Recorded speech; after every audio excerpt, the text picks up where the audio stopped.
Asalaamu calaykum asxaabta kusoo dhawaada halkan waa Saciid Madaale Sports waxayna fiirin doonaa kulamada ugu waaweyn caawa laga ciyaari doona horyaalada UEFA Champions League. Liverpool iyo Galatasaray ayay fiirin doonaa, Barcelona iyo Newcastle ayayna fiirin doonaa, sidoo kale Atletico Madrid sidoo kale Tottenham ayayna fiirin doonaa. Haddii aan ku bilaabno kooxda kubadda cagta Liverpool iyo Galatasaray caawa iswajihi doona waxaana lagu ciyaarayaa garoonka Anfield. ciyaartaasna waxay soo galaysaa 5 saac habeenimo ay soo galaysaa. Haddii aan fiirino Liverpool waxaa lagu leeyahay gool deyn ah, marka waxaa loo baahan yahay inay iska soo guddo goolka deynta ah. Waxaa fiirin doona taariikhihii labadaan kooxood. Haddaan fiirino 2006 ilaa 2007 ee UEFA Champions League lugta koowaad Galatasaray 3-2 ku adkaatay, lugta labaadna garoonka Anfield ayaa la imaaday, Liverpool ayaa 3 gool iyo 2 gool ku adkaatay. sidoo kale 2001 iyo 2002 Champions League Liverpool lugta hore eber ayaa la galay, lugta labaadna Galatasaray ayaa 1-0 ku adkaatay. Tani waxay muujinaysaa in Liverpool ay ku liidato marka loo baxayo kooxda kubadda cagta ee Galatasaray. Waxaa xisud mudan in sanadkan 2026 iyo 2025 ay is arkeen 2 jeer oo kamid ah, labadaas jeer oo kamid ah waxaa guul gaartay kooxda kubadda cagta ee lagu magacaabo Galatasaray, taasoo min 1-0 ku badisay 10 Maarso 2026 wareegga 16 lugta koowaad Galatasaray ayaa 1-0 ku adkaatay. Gool uu dhaliyay Mario Lemina daqiiqadii 7aad. 30 Sebtembar 2025 Galatasaray ayaa 1-0 ku adkaatay, gool Victor Osimhen uu rigoore ahaa daqiiqadii 16aad u dhaliyay. Labada kulanba Galatasaray ayaa waxay ku badisay min 1-0. Waxyaabaha ugu muhiimka ah waxaa kamid ah Victor Osimhen ayaa ah ciyaaryahanka ugu firfircoon ee Galatasaray wax dhali kara.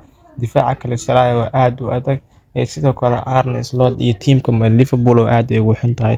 Waxaynu ognahay in Liverpool ay aad u liidato 6 kulan ee la soo dhaafay aysan wax guul ah gaarin. Kulankii ugu dambeeyayna ay Tottenham u baxayeen bandhig aad u liita ay soo bandhigeen, iyadoo Tottenham ay bareed la kulmeen.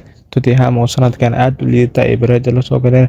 Sidoo kale waxay cadaadis weyn u la kulmaya tababaraha Liverpool ee Arne Slot ayaa cadaadis weyn la kulmaya isagoo oo yiri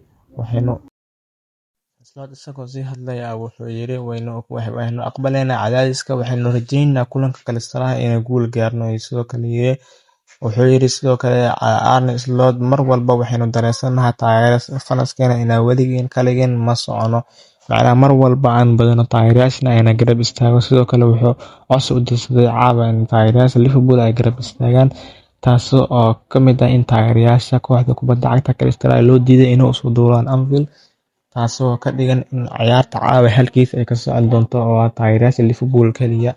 Sidoo kale haddaan fiirino Slot wuxuu yiri haddii taageerayaashana xanaaqsan oo aan waxba sameynin markaas qalad weyn ayaynu sameynaynaa. Wuxuu taagan yahay taageerayaashana oo aan qanacsanayn oo aan ognahay inaysan qanacsanayn hadda wax sameyn waayno anaga ayaa qalad weyn leh ayuu dhahayaa.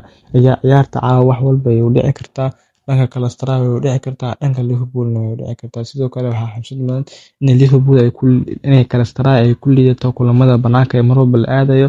Caawa mayay kasoo badin doontaa, waynu isla eegi doonaa. Saaxiib haddaan fiirino kooxda kubadda cagta Barcelona iyo Newcastle ayaa wada ciyaaraya.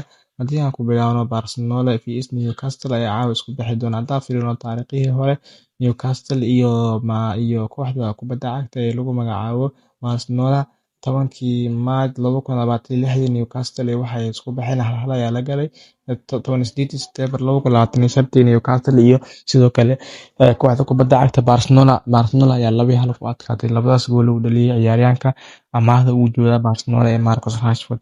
Haddaan fiirino taariikhihii hore, haddaan fiirino kooxda kubadda cagta ee Barcelona ayaa waxay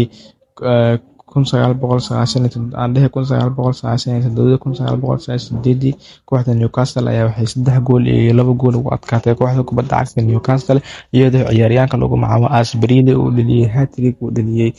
Sidoo kale 2003 Barcelona labadii kulanba way ka adkaatay Newcastle. Sidoo kale waxyaabaha ugu xiisaha badan waxaa kamid ah Barcelona inta tartanka UEFA Champions League la aasaasay waxay timid wareegga 16 30 jeer ayay timid, laakiin waxyaabaha ugu uu ka yaabi doono waxaa kamid ah Newcastle waxay timid kaliya 2 jeer, midaasna waxaa u dhexeeya farqi weyn. Newcastle waxay timid 2 jeer ay timid inta la aasaasay UEFA Champions League wareega 16, balse kooxda kubadda cagta Barcelona waxay timid 30 jeer ay timid wareega 16. Sidoo kale haddaan fiirino kooxda kubadda cagta ee lagu magacaabo Barcelona waxay guuleysatay 12 kulan ee ugu dambeeyay ay ku ciyaareen garoonkooda Camp Nou oo ay unbeaten ku yihiin. Sidoo kale waxay ku dhaliyeen 3 gool ay ku dhaliyeen labadii kulan ee ugu dambeysay ay ku ciyaareen garoonkooda lagu magacaabo Camp Nou. Sidoo kale kooxda kubadda cagta Barcelona Lamine Yamal ayaa 4 gool dhaliyay 6 kulan ee ugu dambeysay ay ciyaareen Champions League. Sidoo kale Pedri Lewandowski waa laf-dhabarta weerarka kooxda kubadda cagta ee Barcelona. Haddaan fiirino Newcastle United waxay guuleysatay 1-0 ay ugu badisay Chelsea kulankii ugu dambeeyay. 6 kulan oo aan laga badin ayaa jira UEFA Champions League 3 kamid ah way badisay, 3 kamidna bareejo ayay gashay. Sidoo kale Harvey Barnes 6 gool ayuu dhaliyay, 3 caawin uu sameeyay UEFA Champions League. Sidoo kale Anthony Gordon 10 gool ayuu dhaliyay, 2 goolna waa caawiyay. Sidoo kale ciyaartooyga ka maqan caawa Barcelona waxaa ugu weyn Alexandre Pedri ayaa ka maqan. Newcastle United waxaa ka maqan Bruno Guimaraes ayaa ka maqan. Sidoo kale qaab ciyaareedka haddaan fiirino Barcelona waxay ciyaartaa kubad xakameyn ee position ay ciyaartaa. Sidoo kale Barcelona caawa waxaa laga rabaa inay badiso sababtoo ah kooxooyinka waaweyn waxay u gudbeen wareega 8-damaadka, iyadoo aynu ognahay xalay kooxooyin waaweyn ay gudbeen. Barcelona caawa waxaa loo baahan yahay inay si weyn ay u ciyaarto si ay u gudubto. Maxay Barcelona ciyaaraysaa marka? Haddii Barcelona ay daafac ka soo baxdo oo ay weerar caawa la ognahay weerar way saaraysaa sababtoo ah garoonkooda ayaa la joogaa, weerar ay saarayaan. Haddii ay weerar saaraan Newcastle way ogtahay waxaa jooga ciyaartooy dhaadheer oo ay ku fiican counter-attack, balse waxaa loo baahan yahay Barcelona inay ciyaarta xakameyso. Sidoo kale waxaa hadlay tababaraha kubadda cagta ee lagu magacaabo Hansi Flick ayaa wuxuu yiri tababarayaasha Barcelona Hansi Flick ayaa hadlay kooxdiisa uu ciyaari doonta lugta labaad ee 16 si geesinimo ay u ciyaari doonta ayuu yiri. Si ka duwan lugtii hore uu yiri aan bareedo kasoo qaadanay garoonka St James Park ayuu yiri. Sidoo kale waxyaabaha ka xiisanaya wuxuu yiri kooxda kubadda cagta ee Barcelona wuxuu yiri Hansi Flick weligay ma daawan rigoore, balse caawa waxaa rabaa inay laga ilaaliyo rigoorada. Sababta uu jeedo waxaa la yiri wuxuu ka wadaa weligay tababare aan tiim aan tababare u ahaa maysan gaarin penalty intaan ciyaar soo maamulayay. Ciyaar 90 daqiiqo dhaafta ma jirto, balse caawa waxaa laga yaabaa ayuu yiri in ciyaartan dhaafto 90 daqiiqo, balse wuxuu kusoo gabagabay waxaan ku kalsoonahay ciyaartooydeyda in ciyaartan 90 daqiiqo nagu dhaafi doonaan ayuu yiri. Sidoo kale saaxiibayaal haddaan fiirino kulanka weyn oo u dhexeeya kooxaha Atletico Madrid iyo sidoo kale kooxda kubadda cagta ee Tottenham. Haddaan fiirino taariikhda Atletico Madrid waxay haysataa 3 gool oo faa'iido ah. Tottenham waxay u baahan tahay inay guul weyn gaarto, sidaas darteed waxaa loo baahan yahay Tottenham inay u weerarto sidii ay u weerartay kooxda kubadda cagta ee lagu magacaabo Barcelona ay koobkii ay Atletico Madrid finalka joogtay semifinalkana 4-3 la isku badinayay garoonka Camp Nou la tagayay Barcelona 3 gool ay soo dhalineysay. Marka waxaa loo baahan yahay Tottenham inay saas sameyso sida Barcelona ama ay u weerarto, sidaasna Atletico Madrid gool wala ay keeni karaa haddii weerar fiican la saaro. saas aniga ahaan ma qabo inay caawa Tottenham ay weerar fiican saari karto sababtoo ah waxaa ka maqan ciyaartooy dhowr ayaa ka maqan ugu yaraan 10 qofood oo line-up-ka ka mid ah way maqan yihiin sida laga soo xigtay tababaraha. Haddii aan fiirino saaxiibayaal kooxda kubadda cagta taariikhii hore dhex maray kooxaha Atletico Madrid iyo sidoo kale kooxda kubadda cagta Tottenham. Haddii aan fiirino 1963 koobka Europa Cup-ka finalka Tottenham ayaa 5 gool Atletico Madrid ku xasuuqday. Waxaana xusud mudan in Tottenham ay tahay kooxdii ugu horeysay ee Ingiriis ee ku guuleysata koob Yurub ah. Waa kooxdii ugu horeysay ee ku guuleysata koob Yurub ah. Waa kooxda kubadda cagta Tottenham 1963 ay 5 gool ku garaacday kooxda kubadda cagta ee lagu magacaabo Atletico Madrid. Sidaas darteed 2025-2026 wareega 16 lugta horena Atletico Madrid ayaa 5 gool iyo 2 gool ku adkaatay kooxda kubadda cagta ee Tottenham.